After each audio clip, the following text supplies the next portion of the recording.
بسم اللہ الرحمن الرحیم قل هل يستوي الذین یعلمون والذین لا یعلمون، کہہ دیجئے کیا برابر ہوتے ہیں وہ لوگ کہ جانتے ہیں اور وہ لوگ کہ نہیں جانتے۔ پارہ نمبر 23 سورہ زمر کی آیت نمبر 9، جس میں ارشاد باری تعالیٰ ہے، فرما دیجئے کیا عالم اور جاہل برابر ہو سکتے ہیں؟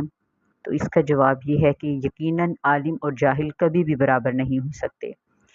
علم حاصل کرنا ہر مسلمان مرد اور عورت پر فرض ہے۔ علماء انبیاء کے وارث ہیں۔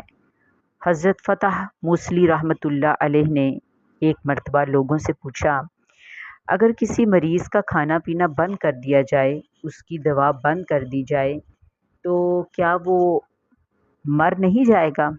لوگوں نے عرض کی، کیوں نہیں؟ فرمایا، یہی حال دل کا ہے، اگر مسلسل 3 دن تک اسے علم و حکمت سے روک لیا جائے تو وہ مر جائے گا۔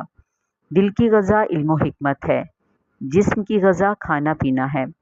مشاغل دنیا کی وجہ سے دل مر جاتا ہے۔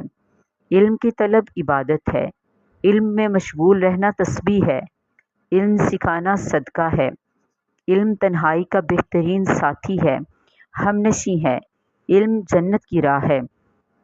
خوش قسمت لوگ ہیں جو علم حاصل کرتے ہیں اور بدبخت اس سے محروم رہتے ہیں۔ آج ہمارے پاس ہر کام کے لیے وقت ہے۔ اسکولوں اور کالجوں میں کتنے کتنے گھنٹے تعلیم کو دیے جاتے ہیں، مگر چند گھنٹے دین کو نہیں دیے جاتے۔ ہر کام کے لیے وقت ہے مگر دین کے لیے نہیں۔ حقوق العباد میں سب سے زیادہ حق نبی کریم صلی اللہ علیہ وآلہ وسلم کا ہے۔ کیا کسی کو پتہ ہے کہ نبی پاک صلی اللہ علیہ وآلہ وسلم کے حقوق ہم پر کیا ہیں؟ سب سے پہلے امتی پر نبی پاک صلی اللہ علیہ وآلہ وسلم کا پہلا حق ان پر ایمان لانا۔ دوسرا حق نبی پاک صلی اللہ علیہ وآلہ وسلم کی سنت پر عمل کرنا۔ تیسرا حق نبی پاک صلی اللہ علیہ وآلہ وسلم کے احکامات کی اطاعت کرنا۔ چوتھا حق نبی پاک صلی اللہ علیہ وآلہ وسلم سے سب رشتوں سے زیادہ محبت کرنا۔ پانچواں حق نبی پاک صلی اللہ علیہ وآلہ وسلم کی تعظیم کرنا۔ چھٹا حق نبی پاک صلی اللہ علیہ وآلہ وسلم کی تعریف بیان کرنا۔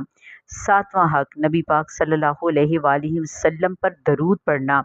آٹھواں حق موقع ملے تو نبی پاک صلی اللہ علیہ وآلہ وسلم کے روزے کی حاضری دینا۔ کل جہاں کے حقوق ایک طرف، میرے نبی کا حق ایک طرف، جس کا احسان سب سے زیادہ ہے۔